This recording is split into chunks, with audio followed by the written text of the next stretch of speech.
The DynaQ controller has several visual indicators to help you cook the best barbecue you can. Here's what to look for and how to read these visual indicators.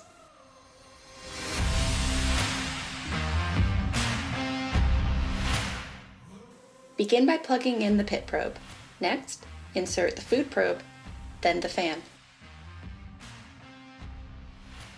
There will be lights above the probe jacks to show that everything's been set up right.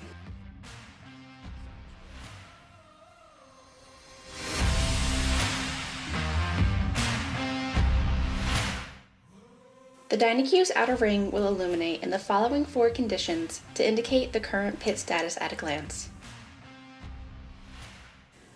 The DynaQ's outer ring will be solid blue until your pit comes up to the target set point range.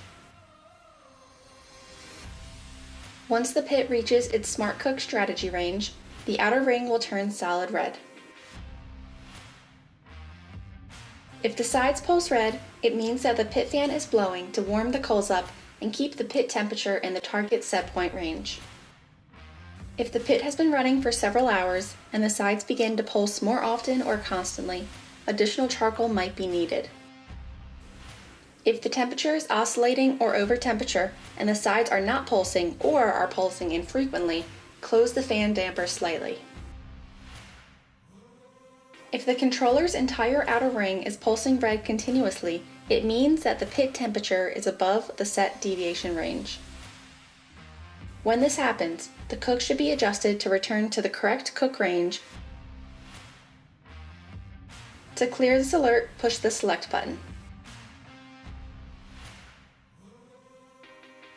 The deviation range is set to 25 degrees Fahrenheit above the cook temperature by default, but you can change that in the Barbecue Guru app.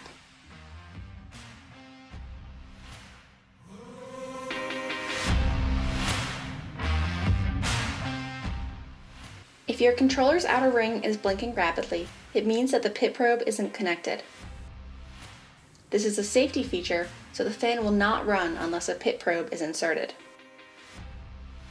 All you need to do is readjust the pit probe and you're good to keep on cooking.